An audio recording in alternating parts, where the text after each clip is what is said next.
No, it's not really AOH against Skap Attack, but the channel has great content, and I wanted to run with it a little bit. We've had a lot of the same great points. Some of the points I wanted to build on a little bit and see if Skap has some counterpoints to throw back, just so that we can all get a better understanding of what has happened to the game of basketball. And no, that is not a Stephen A. Smith backhanded compliment, fake compliment. You know, Stephen A. Smith, who opens every monologue saying, "I love him like a brother. I have the utmost respect for the man," followed by just completely eviscerating the person. Number one, if you have the utmost respect for everyone, then that means having your respect is meaningless. Two, you don't get to just say you respect somebody and then say whatever you want after that. It sure as heck does. No, it doesn't mean that. It's in the Geneva Convention. Look it up. I have a multitude of topics that I would like to do this theme with, but for the sake of time, we'll start with one. More are on the way. Let me give you a quick teaser of why I chose this Skap Attack video. Perhaps the most obvious and ridiculous inclusion on this team is LeBron James. As you can see, he has easily the least total points of anyone selected to these teams, even Anthony Davis. How the fuck did that guy get left off of all the NBA teams in favor of LeBron? James Harden led the league in assists per game this year. He averaged 21 points, nearly 11 assists, and 6 rebounds per game this season, yet couldn't find his way on any of these teams. Devin Booker, who posted a 28-point, 5 rebound, and 6 assists per game stat line this year, also gets left off altogether 1 year after he was on the first team. Kevin Durant, you may be wondering. Well, all he did this year was average 29 points, 7 rebounds, 5 assists per game on a ludicrous 56, 40, and 92 shooting splits. No NBA team for you. Now, Skap Attack contends that the number of games played plays a role in whether or not you can be selected, or at least it hurts your chances if you don't play a lot of games, unless you are certain players who receive preferential treatment. I didn't look that hard, but I couldn't find any evidence that that was official criteria. Until this year, they've just come out with a new rule, which, along with the rest of the rest rules, says that unless you play 65 games, you won't be eligible to make the All-NBA team. And just when you started to think that that was good news, you find out that that doesn't include LeBron James. Another reason I give Skap Attack props is for noticing things such as how ridiculous some of the voting is for the All-NBA selections. And we're going to look at that for a minute because it's particularly worth pointing out right now as LeBron James and Clutch Sports, etc., find a way to keep LeBron in the headlines by just ridiculously saying he should be in the Olympic starting lineup. LeBron James shouldn't even have made All-NBA third team, much less be an Olympian. Really, the guy who single-handedly made sure that his team couldn't get over the hump at the end of each game in the finals and got swept yet again. That's the solution. The guy who's already shown us that when he is an Olympian, you're going to get a bronze at best. But yeah, let's just pretend that didn't happen. Let's blame someone else. By the way, Skap, I think that you will appreciate the credit I gave to Kobe Bryant in this episode. You see that the position listings are simply forward, not power forward or small forward. LeBron has played both. He's usually in the position of small forward, which is ridiculous because he's usually the biggest guy on the court. And for all of you who say, oh, he can play every position, or remember when he played center, stop it. Stop it. He doesn't do anything different no matter which position he's supposedly playing. It's called float around and play help defense, and then not even play help defense if you're not in the mood. The reason I point this out, if we're going by position and I want to go and see who else plays that position that I think deserved it more than LeBron, do I look at power forward or do I look at small forward? Context. Not long ago, Anthony Edwards was the talk of Team USA. Yet he couldn't even make the third string of the All-NBA team. Is it because of the position? Well, Anthony Edwards is apparently a multi-position guy as well. You know, pretty convenient for LeBron nights if I list a bunch of people who are better power forwards and you say, well, no, LeBron's a small forward, and vice versa. Now, regardless of your personal feelings about these players, and, you know, some of them have had some antics that are distracting, these are just the names of who did not get selected.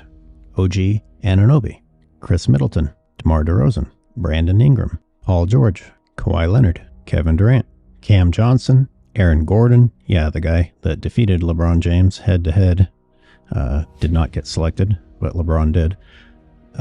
Kyle Kuzma, Harrison Barnes, Tobias Harris, Scotty Barnes, Mobley, Siakam, Karl Anthony Towns, Anthony Davis, which is ridiculous. Personally, the position doesn't matter to me. The guy is a loser and a choke artist. He is not who you want on your team when it comes to the clutch. And at this stage in his career, come on, are you kidding me? Which reminds me, I wanted to share with you guys. I just got back from playing pickup ball, and I've got to say, it didn't end well.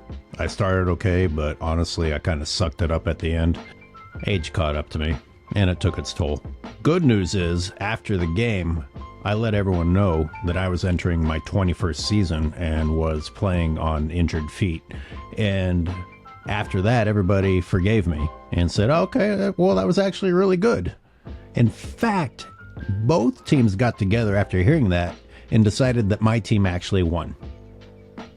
Because no matter how shitty you are, the only thing that matters is if you have an excuse. Anyway, this has all made me take a deeper look at the All-NBA team in general and see how many times LeBron James has been gifted a spot that he did not deserve.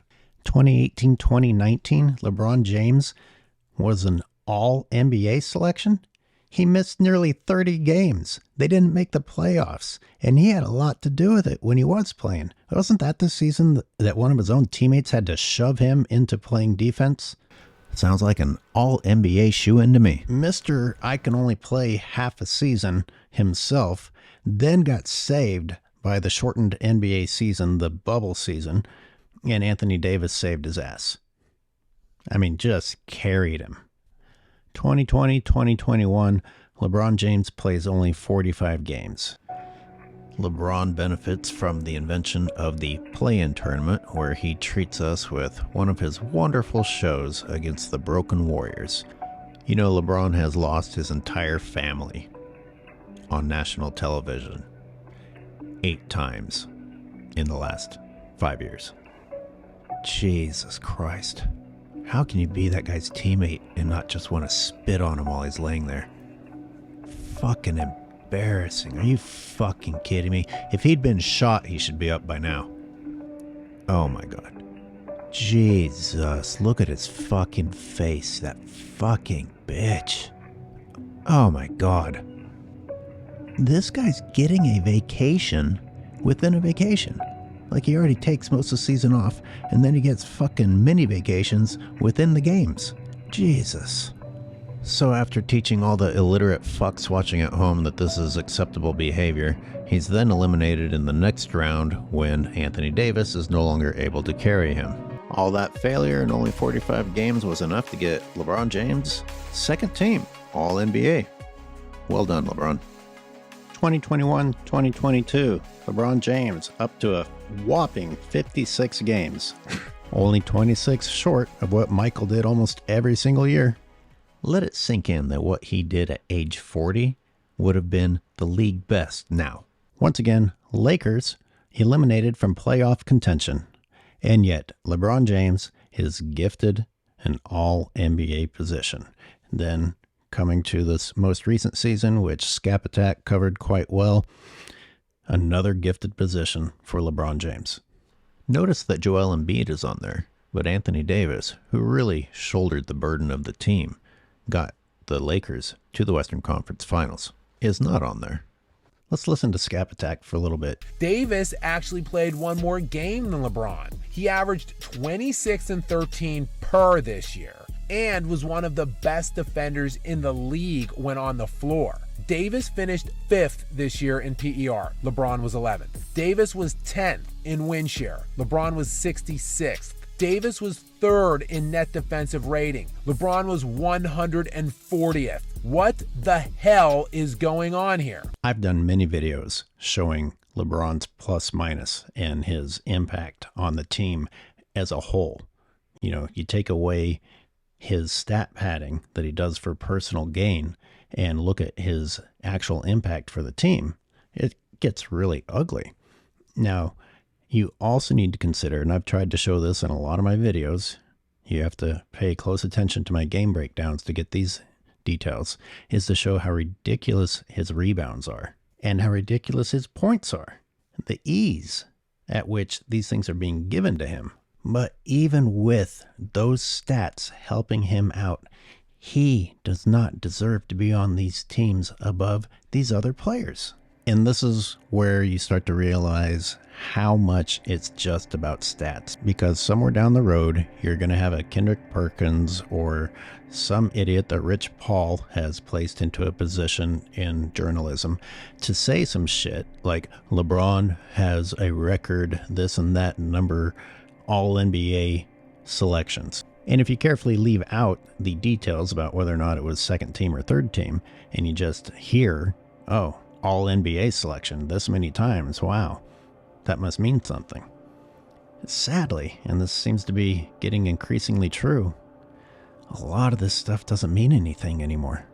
That's a really, really sad thing I just said, and I really mean it. That's not just spite.